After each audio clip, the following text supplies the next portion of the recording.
tas, kas šodien notika, es domāju, Rokpeļa kungam nav jau tur ko baidīties. Pastāstiet, kā notika, kad no sākuma 2 deputāti gribēja atsaukt Ventspilnieka parakstus, tad no kafejnīcas bārmeņi ziņoja par sarunām ar Ventspili un tā tālāk.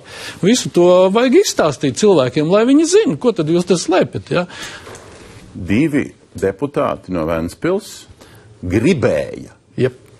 Nu, es nezinu, varbūt es kļūdos, lai Rokpeļa kungs saka. Lai saka. Es teiktu, ka Ziltiņa kungs šobrīd izplat nepatiesu informāciju.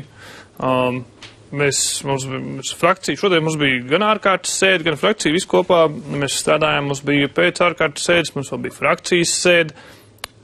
Šādu te indikāciju vai apgalvojumu no saviem kolēģiem, tā skaitā tiem, kas ir ievēlēti no partijas Latvija un Ventspils, nesaņēma. Nē. Kas ir jūsu versija? Ja jūs sakat, 2 no Ventspils gribēja, kāpēc viņi tā pēkšņi sagribēja?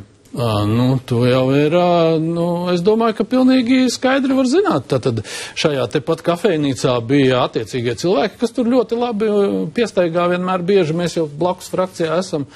Un, cik es noprotu, tad bija zvans no Ventspils, kas mudināja uz šādām te darbībām. Es aicinātu Ziltiņu kungu. Nokomentējiet, lūdzu, tad Rokpeļa kungs pasakiet, vēlreiz pasakiet, ka tā tiešām nebija, jā.